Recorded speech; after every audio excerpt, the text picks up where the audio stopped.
नमस्कार। न्यूज के इकलौते फैमिली शो न्यूज की पाठशाला में आप सबका स्वागत है। सुशांत कुछ ताजा दम होने गए हैं, बहुत जल्द वो इस क्लास में आपके साथ फिर से होंगे, लेकिन उस दौरान कोई कसर न रह जाए, ये पूरी कोशिश मेरी रहेगी। आज पाठशाला में क्या क्या है और कौन कौन सी क्लास लगने वाली है। पहले दिन ऐसी तस्वीर संसद में वो होगा जो अब तक नहीं हुआ। मोदी को घेरने चले इंडी ने संसद में आते ही कर दी बड़ी गलती। मोदी के सामने कितना टिकेगी नखरे, नाटक, नारेबाजी की राजनीति। नए स्पीकर के नाम से उड़ जाएंगे होश। 26 जून को होगा बड़ा खेला। केजरीवाल जेल में रहेंगे या कल छूट जाएंगे। आज कोर्ट में क्या हुआ। बेल करवाने सुप्रीम कोर्ट गए केजरीवाल, अपनी ही दलील में कैसे फंस गए। संविधान लहराने वाले इंडी को उनके ही 2 सीएम से कैसे झटका लगा। क्लास में यह भी होगा। दिल्ली में साथ बैठे राहुल अखिलेश, उधर यूपी में योगी ने पलटा गेम। क्या है पूरा मामला, पाठशाला आपको बताएगी। भारत की वो हैट्रिक जिससे चीन और अमेरिका का मुंह उतर गया, आज पाठशाला का हिस्सा। इसरो के पुष्पक की कामयाबी जिसे देखकर बड़े बड़ों के होश उड़े, लेकिन पाठशाला के इन तमाम चैप्टर्स पर जाने के पहले दिन भर का एक रिवीजन जल्दी से कर लेते हैं।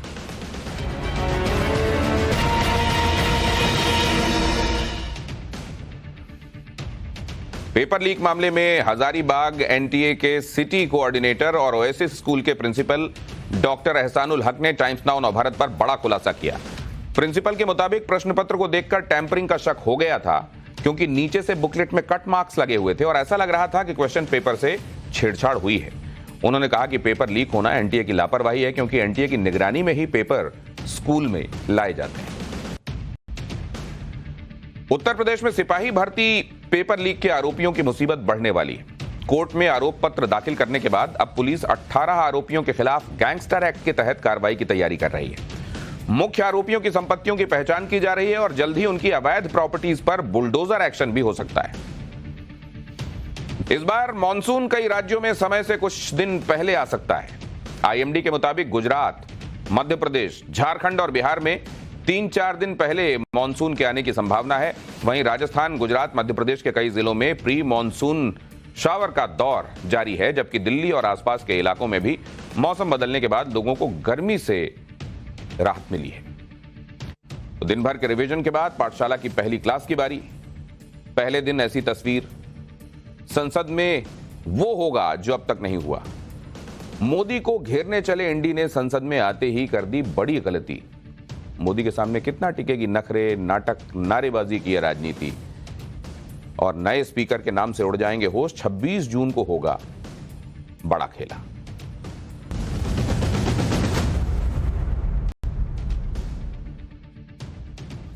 यह बात तो पहले से ही कही जा रही थी कि विपक्ष इस बार ज्यादा आक्रामक होगा, और यह बात संसद सत्र के पहले ही दिन दिख भी गई।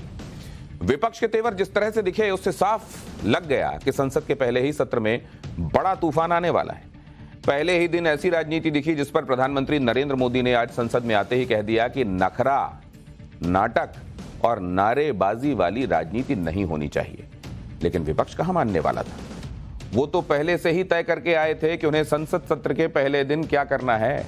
उनके हाथ में संविधान की कॉपी थी, जिसे लहराकर विपक्ष वही संविधान वाला नैरेटिव चलाने में जुटा रहा, जिस संविधान वाले नैरेटिव के जरिए उसने नरेंद्र मोदी के सामने अपनी सीटें बढ़ा ली।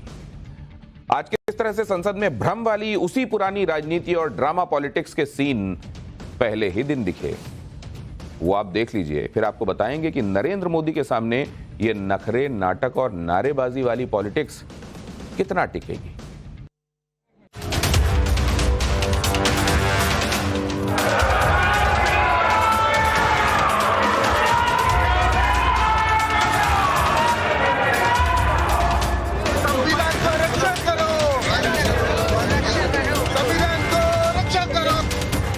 नई संसद का पहला दिन और पहले दिन ही हंगामा।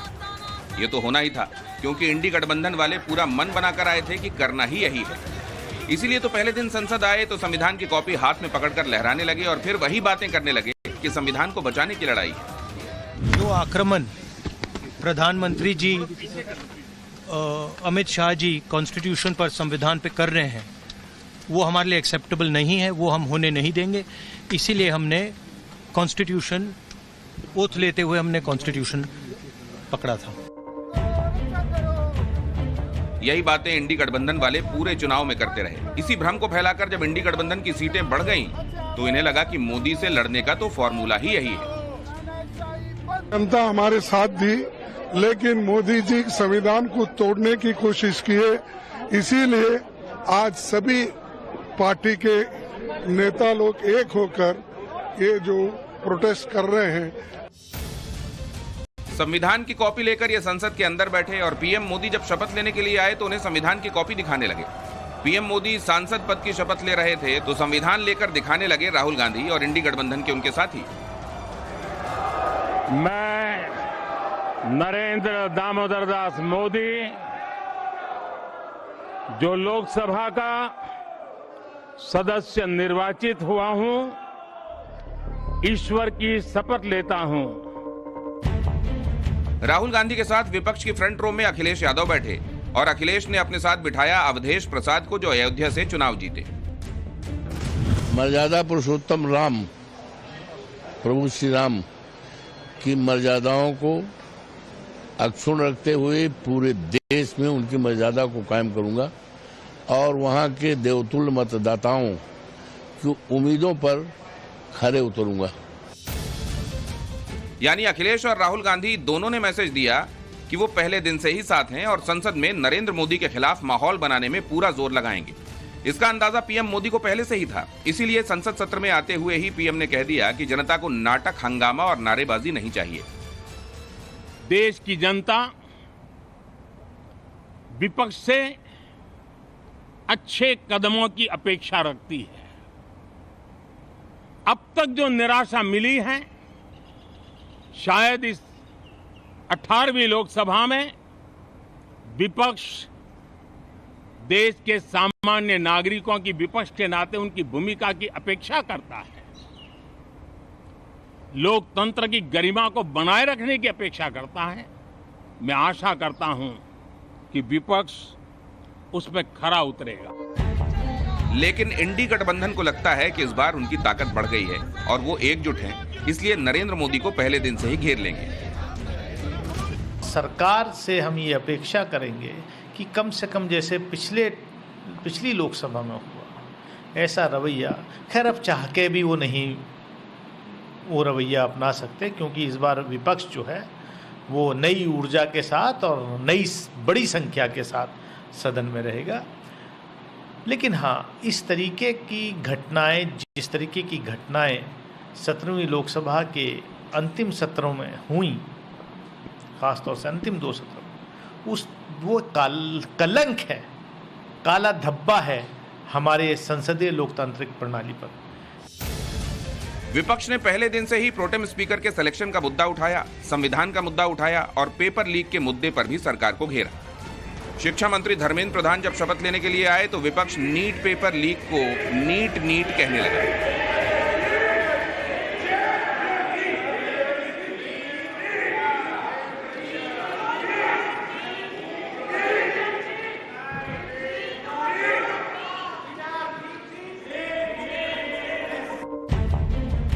सोचिए, पहले दिन तो संसद में सिर्फ शपथ ग्रहण होनी थी, पीएम और मंत्रियों को सांसद के तौर पर शपथ लेनी थी, उस पर भी इतना हंगामा कर दिया। ये उन लोगों का कहना है, वो थोथी दलील है जिसको हम लोग कहते हैं थेटरोलॉजी। कहाँ संविधान खत्म हो रहा है वो बतावें, कैसे हो रहा है। मेजॉरिटी आई, मेजॉरिटी की सरकार बन रही है, हर तरह से ठीक चल रहा है, तो संविधान कहाँ खतरे में नजर आता है उनको, उसको बताना चाहिए। लेकिन सिर्फ कहते हैं संविधान खतरा में है, संविधान खतरा में है। बतावें कि कैसे संविधान खतरा में हो रहा है। नई संसद का पहला दिन और पहले दिन ही हंगामा, ये तो होना ही था, क्योंकि इंडी गठबंधन वाले पूरा मन बनाकर आए थे कि करना ही यही है। इसीलिए तो पहले दिन संसद आए तो संविधान की कॉपी हाथ में पकड़कर लहराने लगे और फिर वही बातें करने लगे कि संविधान को बचाने की लड़ाई। लेकिन विपक्ष ये बात भूल गया कि इंडी गठबंधन की सारी पार्टियों को मिलाकर जितनी सीटें आई हैं, उससे ज्यादा सीटें अकेले नरेंद्र मोदी ने जीती हैं। यह बात जरूर है कि बीजेपी को बहुमत नहीं मिला, लेकिन आज की स्थिति में भी बीजेपी के सबसे ज्यादा सांसद हैं। और यह भी नहीं भूलना चाहिए कि नरेंद्र मोदी लगातार तीसरी बार पीएम बने हैं और यह रिकॉर्ड 60 साल बाद बना है। इसलिए चाहे विपक्ष संविधान की कॉपी लहराता रहे, चाहे संविधान के नाम पर भ्रम की राजनीति जारी रखे, ऐसा करके वो नरेंद्र मोदी को झुका लेगा या नरेंद्र मोदी को घेर लेगा, ऐसा होने वाला है नहीं। नरेंद्र मोदी के सामने नखरे, नाटक और नारेबाजी की राजनीति कितनी टिकेगी, इसका अंदाजा कोई भी लगा सकता है जो जानता है कि नरेंद्र मोदी किस मिट्टी के बने। वैसे ही पहले दिन से पीएम मोदी ने इंडी गठबंधन के लिए ऐसा पुराना चैप्टर खोल दिया है कि इंडी गठबंधन के संविधान वाले नैरेटिव की हवा निकल गई है। संसद सत्र के पहले दिन संविधान की कॉपी लहराकर इंडी गठबंधन ने पूरा माहौल बना दिया। संसद के अंदर और संसद के बाहर इंडी गठबंधन ने मोदी सरकार के खिलाफ एकजुटता भी दिखाई। यानी पहले ही दिन विपक्ष ने अपनी ताकत दिखाते हुए यह संदेश देने की कोशिश की कि इस बार पीएम मोदी का पाला विपक्ष, मजबूत विपक्ष से उनका पाला पड़ने वाला है। लेकिन विपक्ष के इस जोश पर पीएम मोदी ने पानी फेर दिया। विपक्ष पर यही एक विपक्ष से गलती हो गई, क्योंकि पीएम मोदी ने इतिहास का ऐसा चैप्टर खोल डाला है कि विपक्ष का संविधान बचाओ वाला जो नैरेटिव वो चलाने की कोशिश कर रहा है, वो फेल हो गया। देखिए संसद के अंदर कैसे नरेंद्र मोदी ने विपक्ष का गेम बिगाड़ दिया। इंडी गठबंधन संविधान की कॉपी लहराता रह गया, लेकिन नरेंद्र मोदी ने इतिहास याद दिला दिया कि आज जो संविधान की कॉपी लहरा रहे हैं, उन्होंने ही कैसे संविधान को कुचल दिया था। भारत की नई पीढ़ी इस बात को कभी नहीं भूलेगी कि भारत के संविधान को पूरी तरह नकार दिया गया था। संविधान के लीरे लीरा उड़ा दिए गए थे। देश को जेल खाना बना दिया गया था। लोकतंत्र को पूरी तरह दबोच दिया गया था। इमरजेंसी के ये 50 साल इस संकल्प के हैं कि हम गौरव के साथ हमारे संविधान की रक्षा करते हुए भारत के लोकतंत्र, लोकतांत्रिक परंपराओं की रक्षा करते हुए देशवासी संकल्प लेंगे कि भारत में फिर कभी कोई ऐसी हिम्मत नहीं करेगा जो 50 साल पहले की गई थी। जो बात इंडी गठबंधन भूल गया, वो बात नरेंद्र मोदी ने सबको फिर याद दिलाई कि कैसे आज संविधान का नाम लेने वालों ने ही 50 साल पहले इमरजेंसी लगाई थी। इत्तेफाक देखिए कि कल 25 जून है और इसी दिन 1975 में इमरजेंसी लगी थी। कल 25 जून है। जो लोग इस देश के संविधान की गरिमा से समर्पित हैं, जो लोग भारत की लोकतांत्रिक परंपराओं पे निष्ठा रखते हैं, उनके लिए 25 जून न भूलने वाला दिवस है। कल 25 जून को भारत के लोकतंत्र में जो काला धब्बा लगा था, उसके 50 वर्ष हो रहे हैं। भारत की नई पीढ़ी इस बात को कभी नहीं भूलेगी कि भारत के संविधान को पूरी तरह नकार दिया गया था। देश को जेल खाना बना दिया गया था। लोकतंत्र को पूरी तरह दबोच दिया गया था।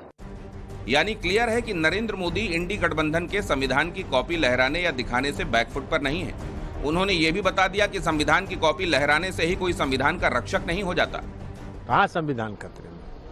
कौन सा संविधान बदला जा रहा है? हाँ, संविधान खतरे में है अगर उनका ये सोच है कि जो संवैधानिक संस्थाएं जो कार्रवाई कर रही हैं उसमें सरकार हस्तक्षेप करके रुकवा दे, और नहीं रुकवाएगा तो संविधान खतरे में।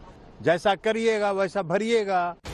इंडी गठबंधन संविधान की कॉपी लेकर इसलिए संसद में पहुंचा क्योंकि उसे लगता है कि संविधान के नाम पर उसने जो राजनीति की उससे उसकी सीटें बढ़ गईं।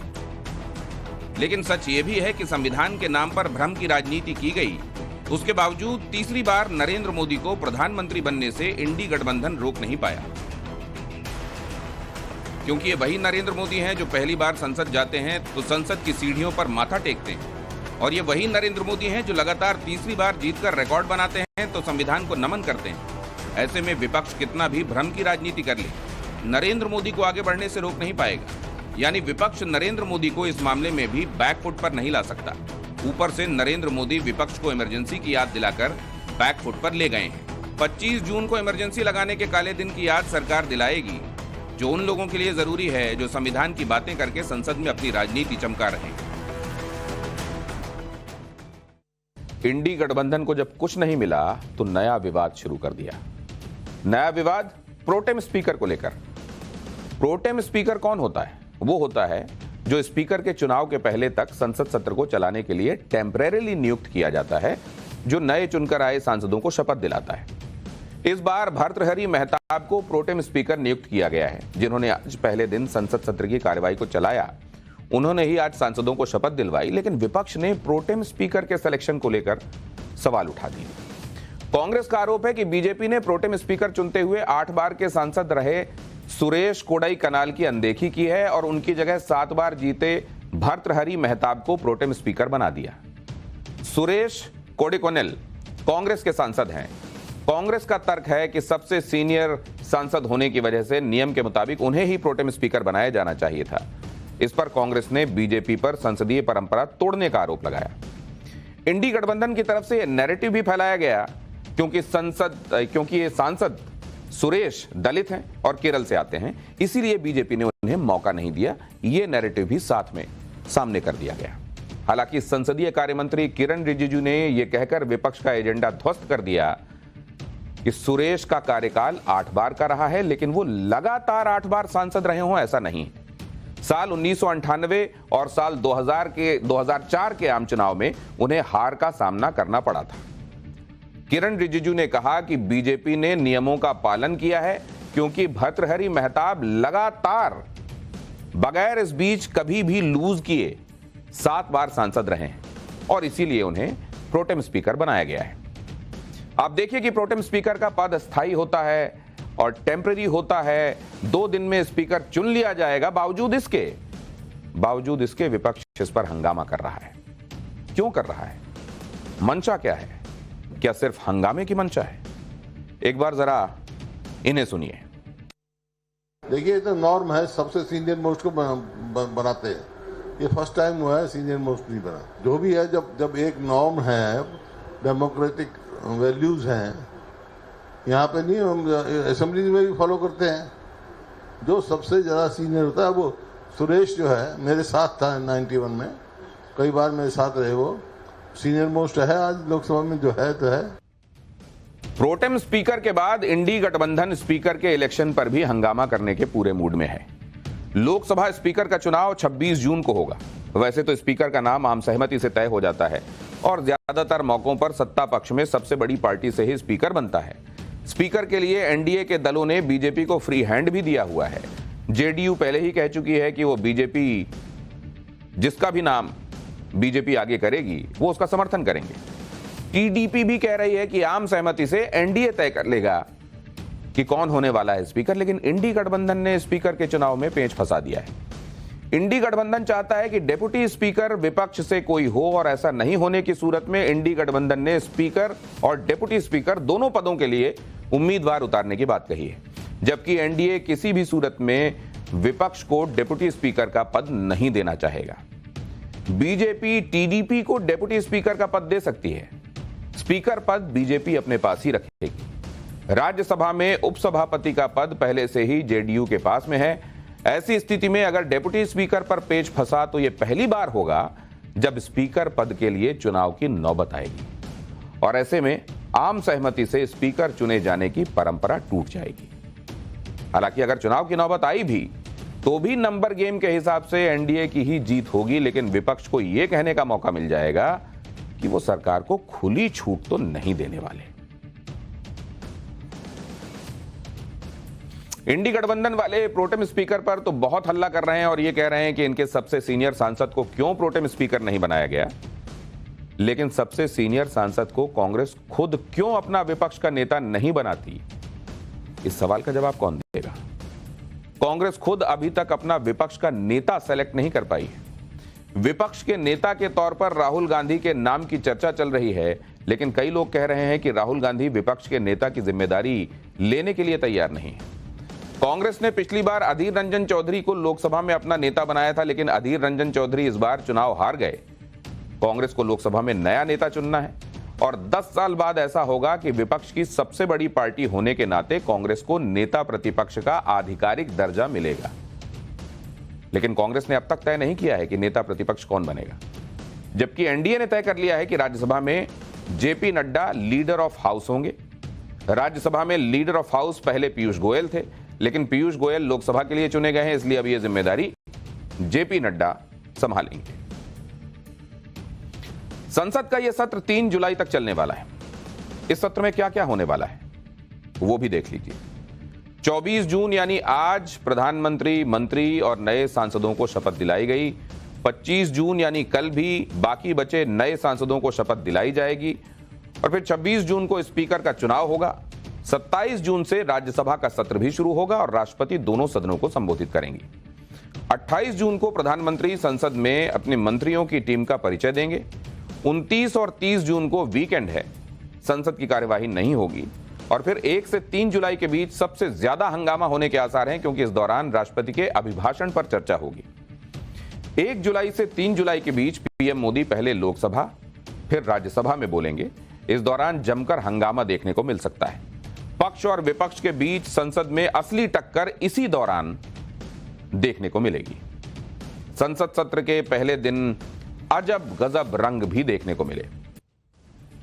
आपको वो तस्वीरें दिखाता हूं कि संसद सत्र के पहले दिन हुआ क्या क्या। जैसे पहली बार सांसद बनी कंगना रनौत ने आज लोकसभा में सांसद के तौर पर शपथ ली। कंगना रनौत मंडी से सांसद चुनी गई हैं। हिमाचल प्रदेश की मंडी सीट पर उन्होंने पूर्व सीएम के बेटे विक्रमादित्य सिंह को करीब 74,000 वोटों से हराया है। अब ये देखना होगा कि संसद में कंगना रनौत कितना एक्टिव रहती हैं। वैसे वो मंडी में चुनाव के दौरान लगातार दावा कर रही थीं कि वो सांसद के तौर पर लगातार सक्रिय रहेंगी और जन सेवा करती रहेंगी। इसी तरह बीजेपी की वरिष्ठ नेता रही दिवंगत सुषमा स्वराज की बेटी बांसुरी स्वराज ने भी आज शपथ ली। बांसुरी स्वराज पहली बार सांसद बनी और नई दिल्ली सीट से वो चुनाव जीती। बांसुरी स्वराज की खास बात यह रही कि उन्होंने सांसद के तौर पर अपनी शपथ संस्कृत में ली है। जरा एक बार सुनिए।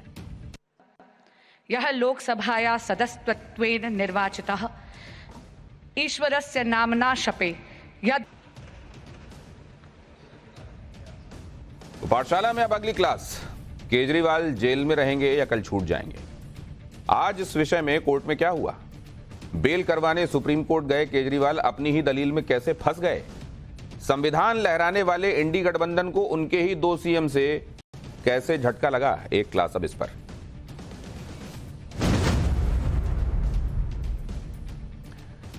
दिल्ली के मुख्यमंत्री केजरीवाल को जमानत मिलेगी या नहीं, इस पर कल फैसला आने वाला है।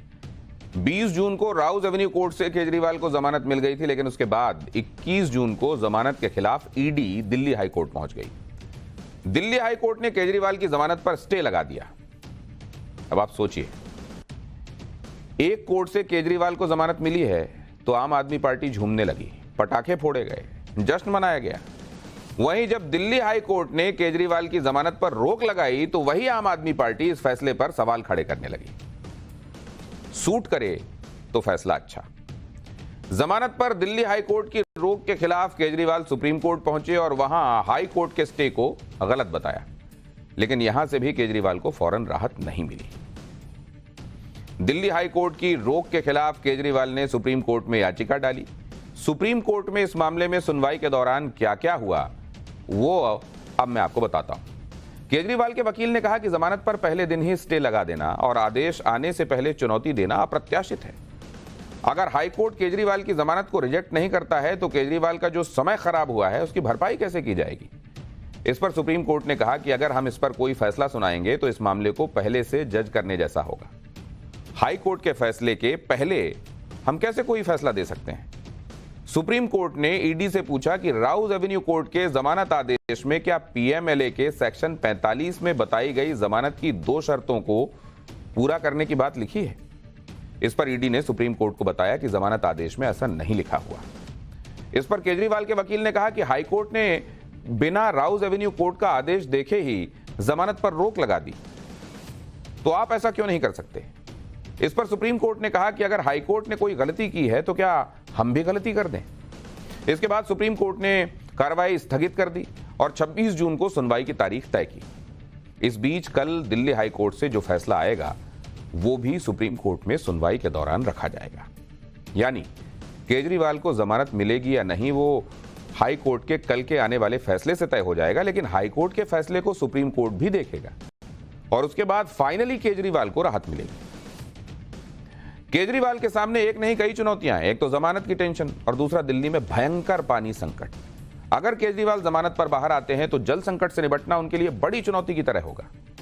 दिल्ली में पानी का संकट खत्म ही नहीं हो रहा और पानी का संकट दूर करने की जिम्मेदारी जिनकी है वो समस्या दूर करने के बजाय एक अलग ही किस्म की राजनीति कर रहे हैं। दिल्ली में बूंद बूंद पानी के लिए लोग हैरान परेशान हैं और दिल्ली सरकार अनशन कर रही है।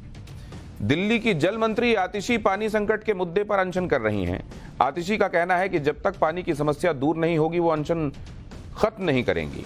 आतिशी के अनशन पर दिल्ली के लोगों का क्या कहना है वो मैं आपको बताऊंगा और ये भी बताऊंगा कि क्या आतिशी का अनशन ब्रेक लेकर हो रहा है।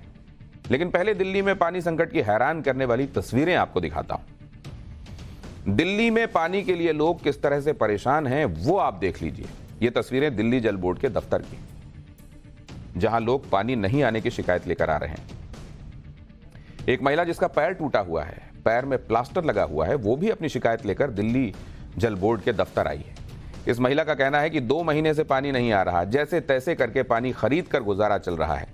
इस महिला की तरह और भी कई लोग हैं जो अपना काम धाम छोड़कर जल बोर्ड के चक्कर लगा रहे हैं, लेकिन यहां से भी कोई राहत नहीं मिल रही। सुनिए क्या कह रहे हैं ये परेशान लोग और फिर मैं आपको बताऊंगा कि आतिशी के अनशन को बीजेपी ड्रामा क्यों कह रही है। कि आपका पैर टूटा हुआ है, आपको घर में आराम करना चाहिए, आप दिल्ली जल बोर्ड में आई हैं। सर क्या करें, पानी नहीं हो तो आने पड़ेगा।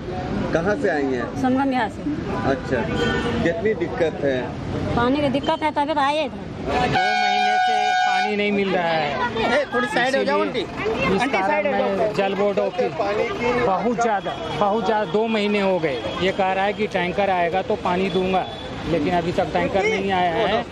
ये टालने की कोशिश कर रहा है। सर हम लगातार 20 तारीख से आ रहे हैं कि आज टैंकर भेजेंगे, कल भेजेंगे, नहीं आ रहा है और 2 महीने से पानी नहीं आ रहा है। सारा काम धाम छोड़ के पीने के लिए पानी नहीं है। आज 3 रोज से लगातार कंटिन्यू से आ रहा हूँ। अब गुजारा तो अभी देखो राउंड पर खेती है, मिल जाए तो ठीक है, नहीं मिले तो मान लो भूखे प्यासे आदमी सोता नहीं है, क्या पानी के बिना भी सोना पड़ता है। दिल्ली में पानी संकट बढ़ता जा रहा है। दूसरी तरफ दिल्ली की जल मंत्री आतिशी अनशन पर बैठी हैं। आतिशी के अनशन का आज 4था दिन है। आतिशी का कहना है कि वो दिल्ली के 28 लाख लोगों को पानी मिलने तक अनशन जारी रखेंगी। आतिशी के मुताबिक हरियाणा सरकार 100 MGD पानी कम दे रही है, जिससे दिल्ली के 28 लाख लोगों को पानी नहीं मिल पा रहा। सुनिए आतिशी ने क्या कहा। पिछले 3 हफ्ते से हरियाणा ने दिल्ली वालों को पानी देना कम कर दिया है। हरियाणा सरकार पिछले 3 हफ्ते से दिल्ली को 100 MGD पानी कम दे रही है। 100 MGD पानी का मतलब हुआ 46 करोड़ लीटर पानी। ये 46 करोड़ लीटर पानी एक दिन में 28 लाख लोगों के काम आता है। आज 28 लाख दिल्ली वाले बूंद बूंद पानी के लिए तरस रहे हैं। मेरा ये अनिश्चितकालीन अनशन तब तक जारी रहेगा जब तक इन 28 लाख दिल्ली वालों की प्यास नहीं बुझ जाती है, जब तक हरियाणा सरकार इन 28 लाख दिल्ली वालों का पानी नहीं छोड़ती। आतिशी के अनशन पर बैठने के बाद आम आदमी पार्टी को उम्मीद रही होगी कि दिल्ली में तूफान आ जाएगा। केंद्र सरकार से लेकर हरियाणा सरकार तक हलचल तेज हो जाएगी। दिल्ली के लोगों को अनशन के समर्थन में सड़कों पर उमड़ते घुमड़ते देखा जाएगा, लेकिन ऐसा हुआ नहीं। अब आम आदमी पार्टी और दिल्ली सरकार कह रही है कि प्रधानमंत्री मोदी को आतिशी के अनशन का संज्ञान लेना चाहिए। पीएम मोदी हरियाणा सरकार से कहें कि वो दिल्ली का पानी रिलीज कर दें। सौरभ भारद्वाज के मुताबिक पीएम मोदी को इस पर संज्ञान लेना चाहिए। अरे भाई, सरकार आपकी है, दिल्ली को संभालना आपकी जिम्मेदारी है। दिल्ली जल बोर्ड भी आपके अंडर आता है, तो समस्या का समाधान भी तो आपको ही खोजना होगा। सौरभ भारद्वाज के इस बयान पर बीजेपी ने कहा कि आतिशी का अनशन सफल नहीं हो पा रहा, दिल्ली की जनता अनशन को ड्रामा समझने लगी है, इसलिए अब आम आदमी पार्टी बहाने खोज रही है कि अनशन कैसे खत्म कर दिया जाए। सुनिए एक बार फिर बताऊंगा कि क्या आतिशी अनशन के दौरान गायब हो जाती हैं। जिसे आप अनशन कह रहे हैं, वो एयर कंडीशन अनशन क्योंकि सक्सेस नहीं हो पा रहा है और कोई रास्ता ढूंढ रहे हैं निकलने का, कोई एस्केप रूट ढूंढ रहे हैं, तो मुझे लगता है इस तरीके की उनकी राजनीतिक चाल होगी। लेकिन दिल्ली की जनता इस सच को समझ चुकी है कि अंततः आम आदमी पार्टी के भ्रष्टाचार के कारण दिल्ली में पानी की कमी है। दिल्ली में वजीराबाद बैराज अगर पिछले 8-10 सालों में उसकी गाद निकाल गई होती तो पानी वहाँ रुक सकता था, लेकिन वहाँ पानी नहीं रुकता है। दिल्ली में यमुना से नहीं, कैनाल से पानी आता है, कैनाल से पानी पूरा आ रहा है, तो पानी जा कर रहा है। बीजेपी ने आम आदमी पार्टी पर आरोप लगाया है कि आतिशी अनशन के नाम पर ड्रामा कर रही हैं।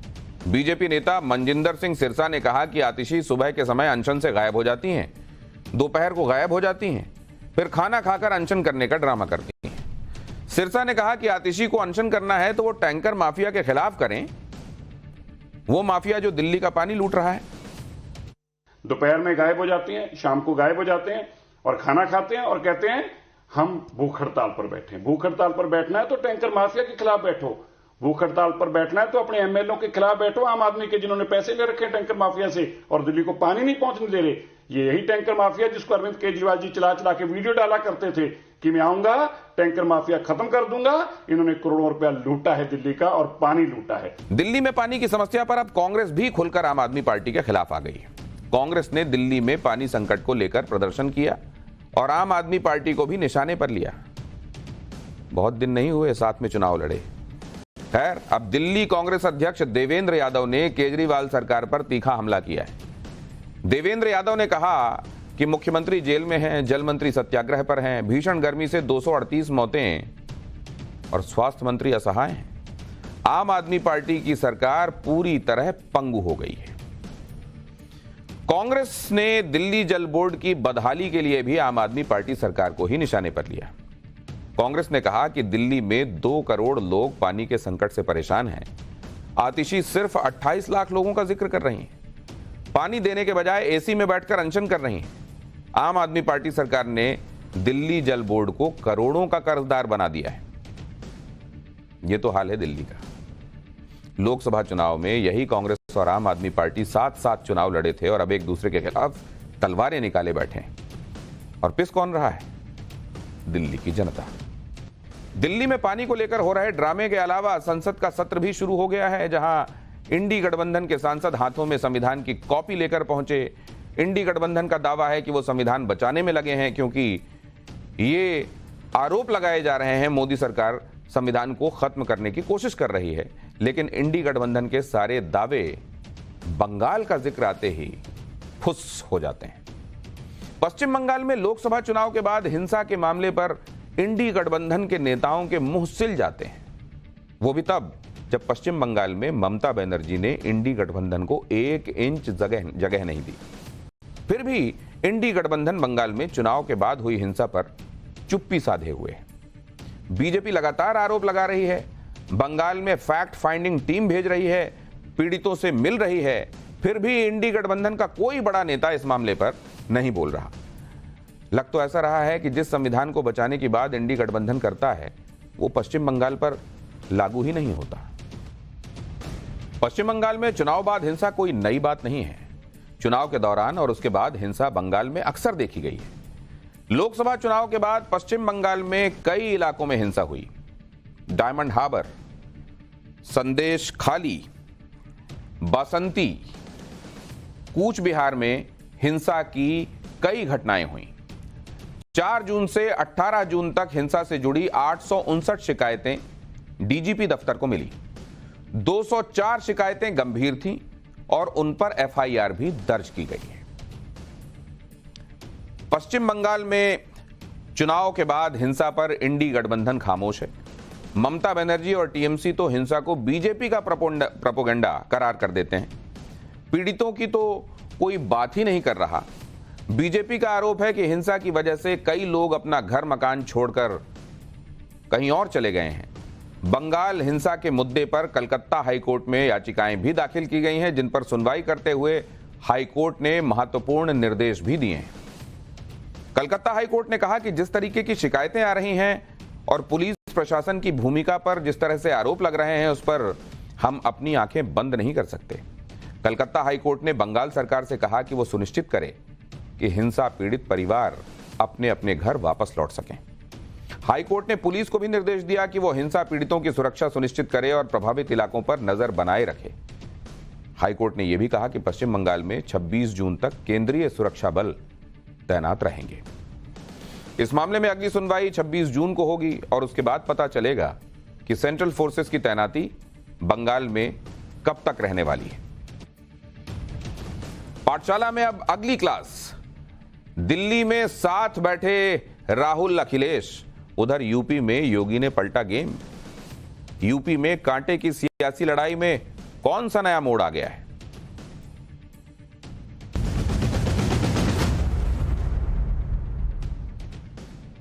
लोकसभा चुनाव के बाद से यूपी की खूब चर्चा हो रही है। यूपी की सियासी लड़ाई हर गुजरते दिन के साथ दिलचस्प होती नजर आ रही है, क्योंकि लोकसभा चुनाव से पहले जिस यूपी में बीजेपी की टक्कर में कोई पार्टी दिखाई नहीं दे रही थी, नतीजों के बाद वहां कांटे की टक्कर दिखने लगी है। एक तरफ योगी आदित्यनाथ हैं तो दूसरी तरफ अखिलेश यादव और राहुल गांधी की जोड़ी। लोकसभा चुनाव में यूपी में दम दिखाने के बाद आज अखिलेश यादव दिल्ली पहुंचे। संसद सत्र के पहले दिन अखिलेश यादव ने दिल्ली से यूपी के लिए बड़ा सियासी संदेश देने की कोशिश की, क्योंकि अखिलेश यादव अपनी पार्टी के जिस बुजुर्ग सांसद का हाथ पकड़कर संसद भवन की सीढ़ियों पर चढ़ते नजर आए, वो कोई और नहीं बल्कि अयोध्या में बीजेपी को बड़ा झटका देने वाले अवधेश प्रसाद हैं। यही नहीं, संसद भवन के अंदर भी राहुल गांधी और अखिलेश यादव के साथ अवधेश प्रसाद फ्रंट रो में बैठे नजर आए, और वो भी अखिलेश यादव और राहुल गांधी के बीच में। यानी अखिलेश यादव ने हर जगह अवधेश प्रसाद को अपने साथ दिखाने की कोशिश की और कई मौकों पर तो खुद से आगे भी रखा। असल में अवधेश प्रसाद यूपी की फैजाबाद सीट से सांसद चुने गए हैं। इसी लोकसभा सीट में अयोध्या भी आती है, जहां 500 वर्षों के इंतजार के बाद भव्य राम मंदिर बना है, जो कि बीजेपी के एजेंडे में हमेशा से सबसे ऊपर रहा है। और इस सीट पर बीजेपी ने हार की कल्पना तक नहीं की थी। इसीलिए संसद सत्र के पहले दिन अखिलेश यादव के साथ संसद पहुंचे अवधेश प्रसाद भी प्रभु राम का जिक्र करने से नहीं चूके। पहले अवधेश प्रसाद को सुनिए और फिर आपको बताऊंगा कि अयोध्या से जीतकर संसद पहुंचे अवधेश प्रसाद का हाथ थामकर यूपी के लिए क्या बड़ा सियासी संदेश देने की कोशिश की जा रही है, और यूपी के इस नए टेस्ट के लिए सीएम योगी क्या तैयारी कर रहे हैं। मर्यादा पुरुषोत्तम राम प्रभु श्री राम की मर्यादाओं को अक्षुण्ण रखते हुए पूरे देश में उनकी मर्यादा को कायम करूंगा और वहां के देवतुल्य मतदाताओं की उम्मीदों पर खरे उतरूंगा। लेकिन यूपी की इस नई परीक्षा के लिए योगी आदित्यनाथ भी कमर कस चुके हैं। बीजेपी को लोकसभा चुनाव में यूपी में जो नुकसान हुआ है, उसकी भरपाई के लिए सीएम योगी नए एक्शन प्लान के साथ न सिर्फ तैयार हैं, बल्कि उस पर टॉप गियर में काम भी शुरू हो गया है। सीएम योगी की सख्ती का असर भी दिखने लगा है। यूपी एसटीएफ ने आरओ एग्जाम में पेपर लीक कराने वाले गैंग का पर्दाफाश किया है। यह परीक्षा इसी साल 11 फरवरी को हुई थी, लेकिन पेपर लीक की वजह से परीक्षा को रद्द कर दिया गया। सीएम योगी के निर्देश पर यूपी एसटीएफ इसकी जांच में जुटी थी और आज भोपाल में एक प्रिंटिंग प्रेस में छापेमारी के दौरान एसटीएफ ने पेपर लीक गैंग के 6 आरोपियों को गिरफ्तार कर लिया। आरओ का पेपर भोपाल के इसी प्रिंटिंग प्रेस में छपा था। इस मामले में 10 आरोपियों को पहले ही गिरफ्तार किया जा चुका है। भोपाल से पकड़े गए पेपर लीक गैंग के आरोपियों के बारे में आगे आपको बताऊंगा, लेकिन पहले देखिए इन लोगों ने कैसे आरओ एग्जाम का पेपर लीक किया। यूपी एसटीएफ के मुताबिक पहला तरीका प्रयागराज के bishop Johnson girls school and college से पेपर लीक कराने का हुआ। कॉलेज में परीक्षा का काम देखने वाले अर्पित, विनीत, यशवंत ने पेपर लीक में मदद की। 11 फरवरी को एग्जाम के दिन सुबह 6:30 बजे परीक्षा केंद्र से पेपर को मोबाइल फोन से स्कैन करके आउट किया गया। पेपर लीक में कमलेश कुमार पाल, डॉक्टर शरद सिंह पटेल, सौरभ शुक्ला और अरुण कुमार सिंह शामिल थे। अरुण कुमार सिंह को पेपर को व्हाट्सएप के जरिए जीडी मेमोरियल स्कूल के मैनेजर सौरभ शुक्ला ने दिया था। दूसरा तरीका पेपर लीक का, भोपाल में जिस प्रिंटिंग प्रेस में पेपर छपा वहां के कर्मचारी सुनील रघुवंशी ने पेपर आउट किया। सुनील रघुवंशी प्रिंटिंग प्रेस में मशीन के मेंटेनेंस का काम देखता था। 3 फरवरी को Sunil Raghuvanshi printing press machine के पार्ट को मरम्मत करने के बहाने बाहर ले गया, जिसमें वो आरओ एग्जाम का पेपर भी छिपाकर साथ में ले गया।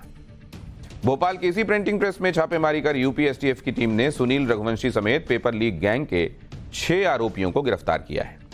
एसटीएफ के मुताबिक प्रिंटिंग प्रेस से पेपर लीक कराने के बाद आरोपी सॉल्वर गैंग के साथ पेपर को लेकर भोपाल के कोमल होटल पहुंचे, जहां 11-12 लाख रुपए में कैंडिडेट्स के साथ सौदे तय हुए।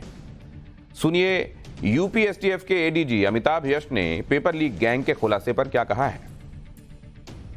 गैंग के विशाल दुबे, सुभाष प्रकाश, सुनील जायसवाल, सॉल्वर गैंग के अन्य सदस्य तथा अभ्यर्थीगण कोमल होटल पहुंचे, जहां पर विवेक उपाध्याय व अमरजीत शर्मा द्वारा उपलब्ध कराए गए 8 अभ्यर्थियों को प्रश्न पत्र सॉल्व कर पढ़वाया गया। प्रति अभ्यर्थी 12-12 लाख रुपए में सॉल्व प्रश्न पत्र पढ़वाए जाने का सौदा तय किया गया था। यूपी में सीएम योगी का धड़ाधड़ एक्शन हो रहा है, तो लोकसभा चुनाव में जिन वजहों से बीजेपी ने खराब प्रदर्शन किया उसे दूर करने की दिशा में भी काम शुरू हो गया है। आपको बताता हूं कि सीएम योगी कैसे उन मुद्दों का हल कर रहे हैं जिसकी वजह से लोकसभा चुनाव में नुकसान हुआ था। संविधान बदलने और आरक्षण खत्म करने वाले नैरेटिव की तोड़ निकाली जा रही है। दलित समुदाय के बीच बीजेपी बड़ा अभियान चलाने की तैयारी में है। इस अभियान की जिम्मेदारी किसी दलित नेता को ही दी जा सकती है। दलित समुदाय को समझाया जाएगा कि आरक्षण खत्म करने वाला नैरेटिव विपक्ष का झूठ था, भ्रम फैलाने की कोशिश थी। रोजगार के मुद्दे पर योगी सरकार ने तेजी से काम करना शुरू कर दिया है। सभी विभागों में खाली पदों को भरने की प्रक्रिया भी शुरू हो गई है। यूपी के सारे सरकारी विभागों से खाली पदों का ब्यौरा मांगा गया है। 11,000 से ज्यादा पदों पर यूपी एसएससी भर्ती करने जा रहा है। इसके अलावा कैंडिडेट सिलेक्शन पर भी बीजेपी का फोकस है। लोकसभा चुनाव में कैंडिडेट सिलेक्शन को लेकर सवाल खड़े हुए थे। उपचुनाव में बीजेपी स्थानीय कार्यकर्ताओं से सलाह लेकर ही कैंडिडेट घोषित करेगी। बहुत संभव है कि बीजेपी उपचुनाव में स्थानीय कार्यकर्ताओं को टिकट दे सकती है। इसके अलावा आरएलडी और निषाद पार्टी की सीटों पर भी मंथन किया जाएगा। यानी लोकसभा चुनाव के दौरान जिन जिन मुद्दों को लेकर बीजेपी कार्यकर्ताओं में उदासीनता थी, नाराजगी थी, उन सबको दूर किया जा रहा है। उपचुनाव में बीजेपी नए जोश के साथ उतरेगी। बीजेपी उपचुनाव जीतकर 2027 के विधानसभा चुनाव के लिए पॉजिटिव मैसेज देना चाहती है। हालांकि 2027 के विधानसभा चुनाव से पहले यूपी में उपचुनाव का टेस्ट होने वाला है। यूपी में 10 विधानसभा सीटों पर उपचुनाव होने वाले हैं, जिसके लिए अखिलेश यादव पूरा जोर लगा रहे हैं। और आज संसद सत्र के पहले दिन भी उन्होंने संसद की सीढ़ियों पर अवधेश प्रसाद का हाथ थामकर उपचुनाव के लिए नैरेटिव सेट करने की कोशिश की, क्योंकि यूपी में 10 सीटों पर होने वाले उपचुनाव में सबसे ज्यादा चर्चा मिल्कीपुर विधानसभा सीट की हो रही है। मिल्कीपुर विधानसभा सीट फैजाबाद लोकसभा के तहत ही आती है। फैजाबाद लोकसभा के अंदर ही अयोध्या भी आता है। 2022 में मिल्कीपुर से समाजवादी पार्टी के अवधेश प्रसाद ने चुनाव जीता था। अखिलेश यादव ने लोकसभा चुनाव में अवधेश प्रसाद को टिकट दिया। अवधेश प्रसाद जीत गए। भव्य राम मंदिर बनने के बाद भी बीजेपी की हार की बड़ी चर्चा हुई। बीजेपी के उम्मीदवार पर भी सवाल उठाए गए। इसके अलावा अधिकारियों पर भी भेदभाव के आरोप लगाए गए, जिसके बाद बीजेपी ने भी फैजाबाद में हार के कारणों की समीक्षा की और अब मिल्कीपुर उपचुनाव में जीत हासिल करके बीजेपी फैजाबाद की हार का असर कम करने की कोशिश में है। मिल्कीपुर विधानसभा सीट पर होने वाले उपचुनाव के लिए बीजेपी और सीएम योगी ने नई रणनीति बनाई है। लोकसभा चुनाव में जो गलतियां हुई उन्हें दूर किया जा रहा है। फैजाबाद में 5 विधानसभा सीटें हैं और 2022 के विधानसभा चुनाव में बीजेपी ने 4 सीटों पर जीत हासिल की थी। 2022 में समाजवादी पार्टी सिर्फ यही एक सीट मिल्कीपुर ही जीत पाई थी। 2022 में समाजवादी पार्टी के अवधेश प्रसाद ने बीजेपी के बाबा गोरखनाथ को 12,923 वोटों से हराया था, जबकि 2024 लोकसभा चुनाव में मिल्कीपुर विधानसभा में अवधेश प्रसाद को 7,733 की बढ़त मिली थी। यानी 2 साल में मिल्कीपुर में अवधेश प्रसाद को जो वोट मिले वो 5,190 वोट कम हो गए।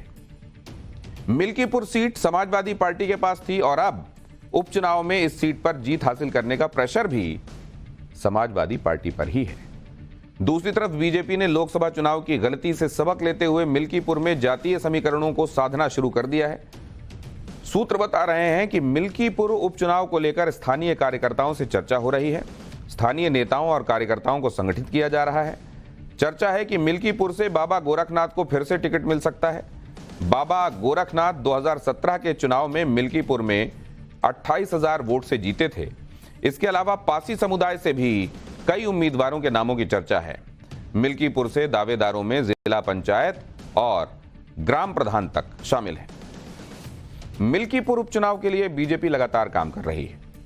मिल्कीपुर से उपचुनाव में जीत मिलने पर पूरे प्रदेश के कार्यकर्ताओं को पॉजिटिव मैसेज जाएगा, जिसका असर 2027 के विधानसभा चुनाव में भी देखने को मिल सकता है। यानी उपचुनाव के जरिए बीजेपी 2027 की प्लानिंग कर रही है। पाठशाला की अगली क्लास, भारत की वो हैट्रिक जिससे चीन और अमेरिका के मुंह उतर गए हैं। इसरो के पुष्पक की कामयाबी जिसे देखकर बड़े बड़ों के होश उड़े।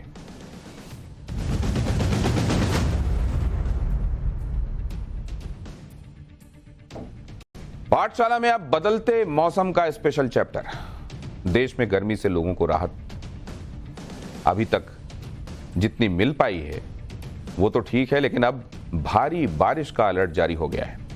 मौसम विभाग के मुताबिक यूपी के 40 जिलों में एक साथ मूसलाधार बारिश होने वाली है। कौन कौन से जिले हैं उसकी पूरी फहरिस्त आ गई है। और क्या उस लिस्ट में अयोध्या भी है? क्योंकि दावा किया जा रहा है कि पहली बारिश में ही अयोध्या के राम मंदिर की छत टपक रही है, सीलिंग से पानी रिस रहा है, रामपथ कॉरिडोर में जगह जगह गड्ढे हो गए हैं। इन दावों में सच्चाई कितनी है?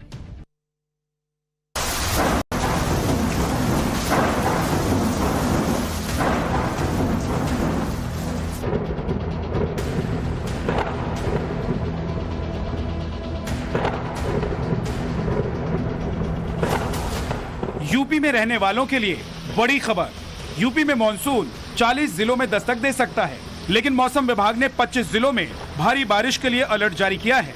यूपी के जिन जिलों को मॉनसून की बारिश से राहत मिलने वाली है, इस बारे में आपको बताएंगे, लेकिन उससे पहले गुजरात से आई एक सावधान कर देने वाली तस्वीर आपको दिखाते हैं।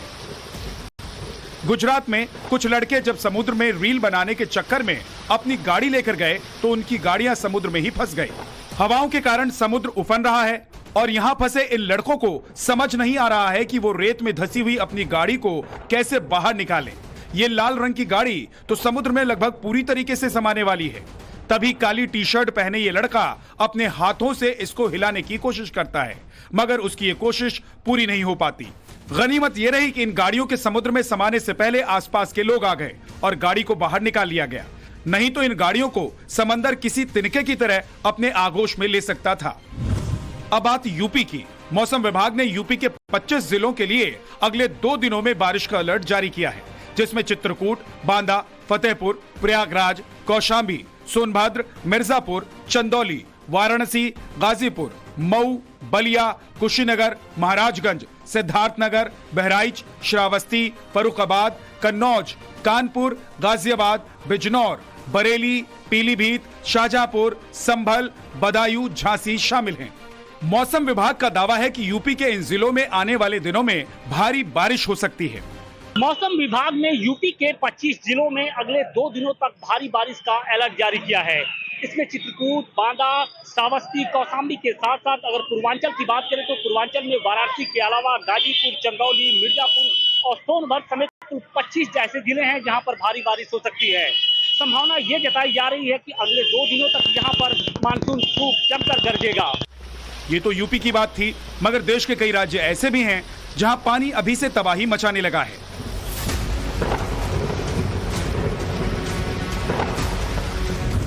यूपी के अलावा मौसम विभाग ने मध्य प्रदेश, गुजरात, झारखंड, बंगाल, बिहार जैसे राज्यों के लिए अलर्ट जारी कर दिए हैं। मौसम विभाग को अंदेशा है कि 3 से 4 दिन में आने वाली बारिश कुछ राज्यों में भयानक बर्बादी लेकर आ सकती है। Like to warn people through you for Madhya Pradesh, Gujarat, Jharkhand, Bengal, Bihar, East Uttar Pradesh that lightning associated deaths are common. So if you see thunder clouds in the sky, please take precautions. Immediately move to a पक्का shelter. Madhya Pradesh के बड़वानी से आई इन तस्वीरों को देखिए। जिले भर में कई स्थानों पर कल शाम से बारिश का दौर जारी है, मगर कहीं कहीं तो इतनी बारिश हुई कि नदियां उफान पर आ गई। बड़वानी में पाटी गोई नदी पर बने वैकल्पिक पुल पर नदी का पानी आ गया और पुल के जरिए नदी पार करने की कोशिश कर रही ये कार उस वक्त फंस गई जब ये यहाँ से निकल रही थी। इस कार में वहाँ काम करने वाले स्वास्थ्य विभाग के अधिकारी और उनके बच्चे फंस गए। गनीमत ये रही कि स्थानीय लोगों ने गाड़ी में फंसे स्वास्थ्य विभाग के अधिकारी और उनके बच्चों को बाहर निकाला। मध्य प्रदेश के 32 जिलों में मानसून ने दस्तक दे दी है।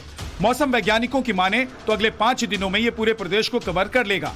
इस बार मध्य प्रदेश में सामान्य से 106% ज्यादा बारिश होने का अनुमान जताया गया है। भोपाल की बात करूं या भोपाल के आसपास की, तो अभी मानसून पूरी तरह से सक्रिय नहीं है। मैं जहां पर इस समय मौजूद हूं, ये कलियासोत डैम का बैकवाटर है और यहां पर जलस्तर जो है वो सामान्य से काफी नीचे है और आने वाले कुछ दिनों में इसके सामान्य होने की संभावना है, लेकिन तब जब मानसून बेहतर तरीके से भोपाल में आ जाए। बाकी पूरे प्रदेश की बात करें तो 10 जिले लगभग ऐसे हैं जहां पर आज भारी बारिश देखी जा रही है और अगले 48 घंटों में यहाँ पर भारी बारिश होगी, जिसमें सबसे ज्यादा अलीराजपुर धार का इलाका है जहां पर बारिश देखने को मिल रही है। एमपी के खरगोन में भी देर रात झमाझम बारिश हुई, जिसके कारण खामखेड़ा में बोराड नदी उफान पर आ गई। सुबह के वक्त लोग इस नदी में जाल लगाकर मछली पकड़ते हुए दिखाई दिए, इस बात से बेखबर कि अगर यहाँ नदी में अचानक पानी बढ़ जाता है तो इनकी जान मुश्किल में पड़ सकती है। मौसम विभाग का दावा है कि मध्य प्रदेश में इस बार हालात गंभीर हो सकते हैं। Is that there is deep penetration of Bay of Bengal moisture into northwest India, and the western disturbance is also not moved away. For both these reasons, there is moisture incursion into northwest and central India, and associated with that, light thunderstorm activity is continuing over entire northwest India. The severity is more over Madhya Pradesh, or likely to be more severe over Madhya Pradesh during the next couple of days, but more or less we are expecting monsoon advance over Gujarat, Maharashtra. Maharashtra has already been covered, so Gujarat and more parts of Madhya Pradesh, Jharkhand, Bihar during next 3 to 4 days. Gujarat के भी ज्यादातर हिस्सों में मौसम ने करवट ले ली है। मौसम विभाग ने यहाँ के कई हिस्सों में अगले 48 घंटे बारिश का अलर्ट जारी किया है। सौराष्ट्र और कच्छ के कई हिस्सों में भारी बारिश होने का अनुमान जताया गया है। गुजरात के बनासकांठा, पाटन, महसाणा, साबरकांठा, गांधीनगर, खेड़ी आनंद, पंचमहल और दाहोद में भारी बारिश का अनुमान लगाया जा रहा है। For more of such videos, do like, share and subscribe to ET Now Swadesh.